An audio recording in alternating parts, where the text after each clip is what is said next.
అందరికీ నమస్కారం. I'm doctor మూర్తి. చనిపోయేటువంటి వాళ్ళకి తులసి తీర్థం పోస్తూ ఉంటారు. పక్కన ఎవడో ఓ 4 తులసాకులు పొయ్యిలేక కోసి ఒక గ్లాసులో వేసి ఆ తీర్థం ఒక్కొక్క స్పూన్ పోసిన ప్రతివాడు చూస్తాడు ఇంకా పోలేదేమో అని. కోడలు పోస్తుంది, నేను పోసినా పోలేదా అని. కొడుకు పోస్తాడు, నువ్వు తొందరగా పోతే నేను అమెరికా వెళ్ళాలి, నాకు లీవ్ లేదని ఆయన చూస్తూ ఉంటాడు. అసలు ఎందుకు పోస్తారండి ఇది మీకు తెలుసా? తులసిలో ఉండేటువంటిది ozone, O3 decomposes to O2 and nascent oxygen. This nascent oxygen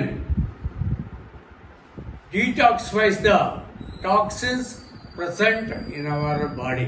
అందుకని అది బాడీని కనుక డీటాక్సిఫై చేస్తే మనిషి బతకటానికి అవకాశం ఎక్కువగా ఉంటుంది. ఆ డీటాక్సిఫై చేసే ప్రక్రియే తులసి తీర్థం. అయితే ఈ తులసి తీర్థం తయారు చేయడంలో తప్పు ఉంటుంది. ఏముంది తప్పు అంటే ఓజనైజర్ వాటర్ గురించి మీరు వినే ఉంటారు. Ozonizer water should be consumed only within 15 minutes. 16th minute అందులో ఓజోన్ యొక్క ఎఫెక్ట్ ఉండదు, అంటే అందులో నేసెంట్ ఆక్సిజన్ యొక్క ఎఫెక్ట్ ఉండదు.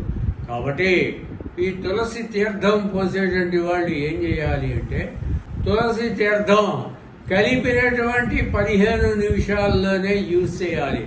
16వ నిమిషం ఆ తులసి తీర్థం పనికిరాదు. అంటే ఏం చేయాలి? మళ్ళీ ఫ్రెష్గా తులసి తీర్థం కలుపుకోవాలి. అంటే 15 నిమిషాలకు ఒకసారి తులసి ఆకులు ఫ్రెష్గా మళ్ళీ పోసేయాలి. అలాగే వాటర్ కూడా మళ్ళీ ఫ్రెష్గా ఉండాలి. సనాతన ధర్మాన్ని పాటించండి, మనిషిని బతికించండి. మనిషిని బతికించడంలో ఉన్న అందం, ఆనందం భూమి మీద ఇంకొకటి లేదు. అంతకన్నా పుణ్యం కూడా ఇంకొకటి లేదు. జై హింద్.